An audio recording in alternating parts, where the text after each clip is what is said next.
ढोला मारू की कहानी। उत्तर भारत की लोक कथाएं और लोकगीतों के अनुसार नरवर से जुड़ी हुई है।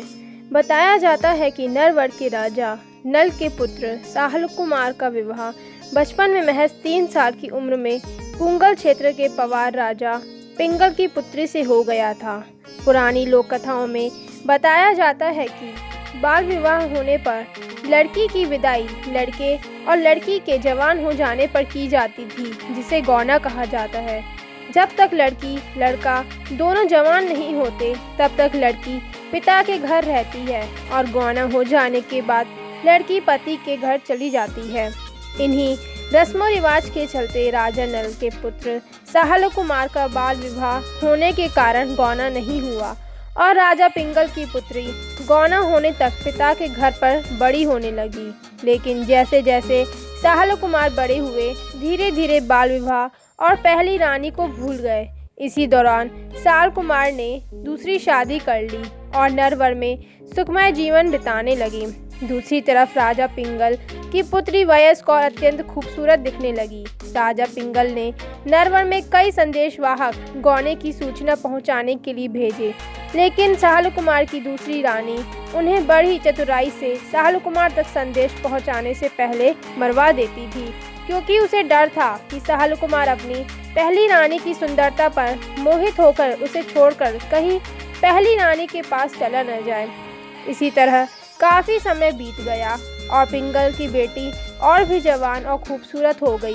पिंगल की पुत्री को इंतज़ार और विश्वास था कि साहल कुमार उससे गौना करने ज़रूर आएंगे, लेकिन काफ़ी समय बीत जाने के बाद राजकुमारी साहल कुमार के वियोग में तड़पने लगी। पुत्री की यह हालत देख राजा पिंगली ने साहल कुमार तक संदेश पहुंचाने की कई प्रयत्न किए, लेकिन हर बार रानी संदेशवाहकों को मरवा डालती।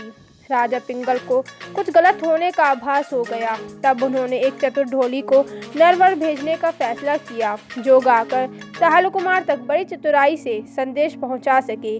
संदेश को गुप्त तरीके से पहुंचाने के लिए पिंगल की पुत्री ने ढोली को मारू रंग में कुछ दोहे बनाकर दिए, जिसके माध्यम से वह गाकर साहल कुमार को पुरानी यादें याद दिला सके और साहल कुमार को बता सके कि किस प्रकार पहली रानी उनकी याद में तड़प रही है। ढोली ने नरवर को रवाना होते समय राजकुमारी को वचन दिया कि वह साहल कुमार तक संदेश पहुंचाकर ही वापस आएगी। ढोली मध्य प्रदेश के नरवर राज्य में जा पहुंची। बरसात का समय था। साहल कुमार रात्रि के समय अपने किले की छत पर बरसात का आनंद ले रहे थे।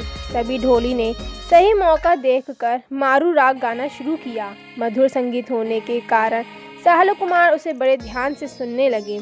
इसी गायन में ढोली ने राजकुमारी का जिक्र किया और ढोली ने गाते हुए बताया कि कैसे पिंगल पुत्री उनके वियोग में तड़प रही है।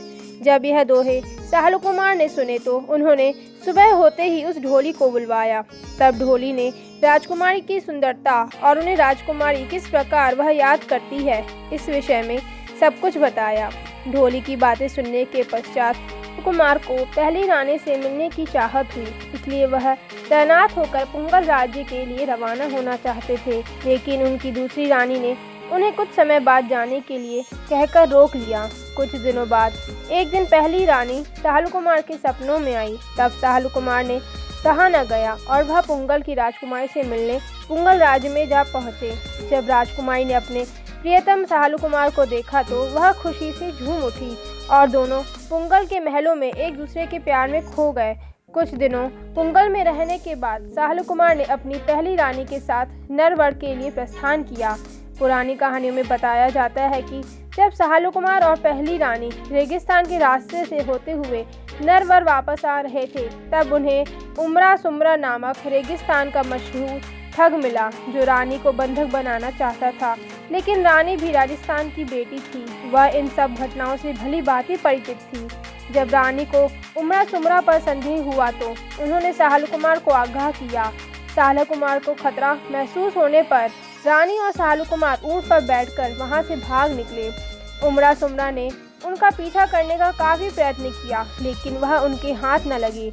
उमरा सुमरा नामक ठग वहीं पर हाथ मलते रह गया। जब साहल कुमार और रानी नरवर पहुंचे तो दोनों का भव्य स्वागत किया गया और दोनों खुशी खुशी नरवर में रहने लगे।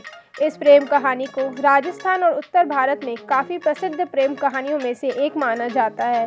इस ढोला मारू की प्रेम कहानी का जिक्र आपको राजस्थान के लोकगीतों में साफ साफ देखने को मिल जाएगा। आपको ये कहानी कैसी लगी हमें कमेंट बॉक्स में ज़रूर बताएं। वीडियो देखने के लिए धन्यवाद।